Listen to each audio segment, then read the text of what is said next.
आज आम्ही निघालोय अंबरनाथच्या प्राचीन आणि अतिशय दिव्य अशा शिवमंदिरात. सकाळी 8 वाजता आम्ही इथे आलो. आमच्या घरापासून बाय रोड फक्त 1 तासात आम्ही पोहोचलो.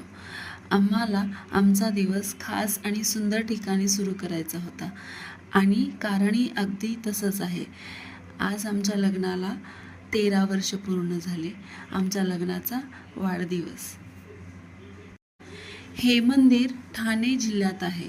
इसवी सन 1060च्या आसपास शिलाहार राजवंशाने बांधलेलं भारतातील अत्यंत दुर्मिळ हळेगुंडा शैलीतील मंदिर आहे. मंदिर खडकात कोरलेलं आहे. आत शिरताच शांतता, थंडी आणि फक्त शिवाचा स्पंदन अनुभवायला मिळाला. आम्ही सकाळी लवकर आलो म्हणून वातावरण अगदी शांत आणि प्रसन्न होतं.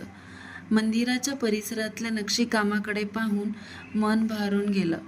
मंदिरात फक्त घंटानाद, पक्ष्यांचे आवाज आणि मंद वारा. त्या क्षणी असं वाटलं, जीवनात शांती कुठे आहे तर अशा ठिकाणी. गर्भगृहात गेल्यावर तिथली हवा अगदी थंड आणि दिव्य वाटते. शिवलिंगावर जलधारा सुरू होती आणि आम्ही डोळे मिटून मनापासून प्रार्थना केली. आमच्या पुढच्या आयुष्यात शांती, प्रेम आणि प्रयत्नांना यश आणि एकमेकांसोबतची साथ कायम राहो.